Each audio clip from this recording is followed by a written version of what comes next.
అసోంలో ప్రధాని మోడీ పర్యటన కజీరంగా అభయారణ్యాన్ని సందర్శించిన మోడీ.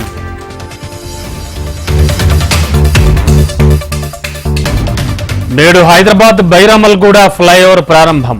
సాయంత్రం 4 గంటలకు ప్రారంభించనున్న సీఎం రేవంత్.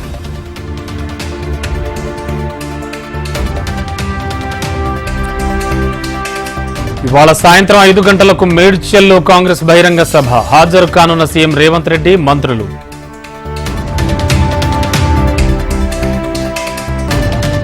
ఈ నెల 11న తెలంగాణ బీజేపీ రెండో జాబితా విడుదల. ఆశావహుల్లో నెలకొన్న టెన్షన్.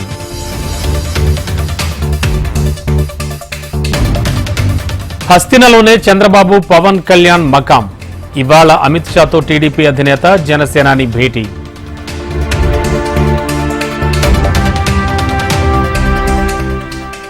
వైసీపీ నేత అంబటి రాంబాబు ఆసక్తికర ట్వీట్. మేము ఎన్నికలకు సిద్ధం, మీరు అమిత్ షా ఇంటి ముందు సిద్ధం అంటూ సెటైర్.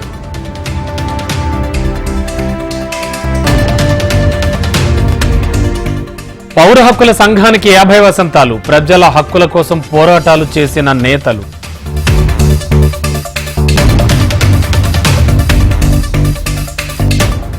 ఏసీబీ దర్యాప్తు చేస్తోన్న గొర్రెల స్కామ్లో మరో ట్విస్ట్. బయటపడుతోన్న మరో 2 అధికారుల చిట్టా.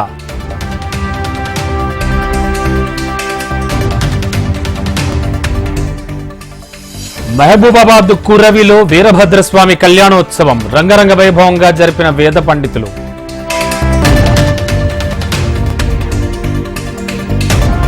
ఈ నెల 11 నుంచి 21 వరకు యాదగిరీశుడి వార్షిక బ్రహ్మోత్సవాలు. నిత్య మొక్కు కళ్యాణాలు, సుదర్శన హోమం పూజలు నిలిపివేత.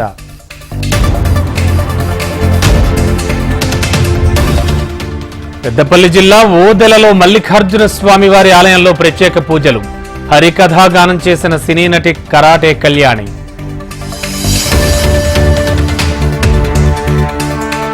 ఈ నెల 11న మణుగూరులో ప్రజాదీవెన సభ. సీఎం హోదాలో పర్యటించనున్న రేవంత్ రెడ్డి.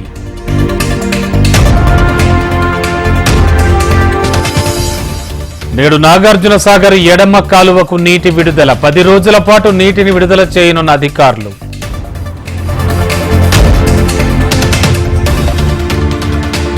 మూడో రోజు నేషనల్ డ్యామ్ సేఫ్టీ అథారిటీ బృందం పర్యటన. నేడు మరోసారి ఇరిగేషన్ అధికారులతో సమావేశం.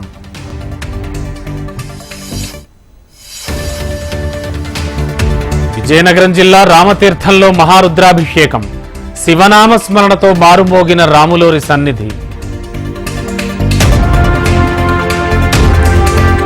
భక్తులతో పోటెత్తిన విశాఖ సముద్ర తీరాలు. ఆర్కే బీచ్ లో పుణ్య స్నానాలు ఆచరించిన భక్తులు. శ్రీశైలంలో ఆవిష్కృతమైన అద్భుత ఘట్టం. మల్లికార్జునుడికి కొత్త శోభను తెచ్చిన పాగాలంకరణ.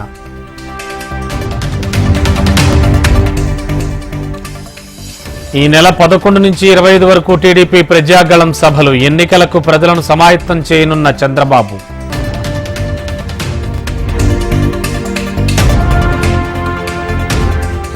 ఎలక్టోరల్ బాండ్ల అంశంలో దాఖలైన ఎస్బీఐ పిటిషన్పై సుప్రీంలో విచారణ. 5 జడ్జిలతో కూడిన ధర్మాసనం ముందుకు ఈ నెల 11న రానున్న పిటిషన్.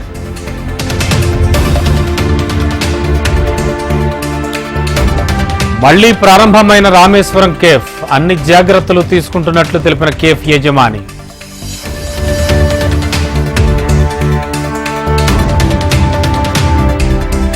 మే 10 నుంచి కేదార్నాథుడి దర్శనం. షెడ్యూల్ ప్రకటించిన ఆలయ కమిటీ.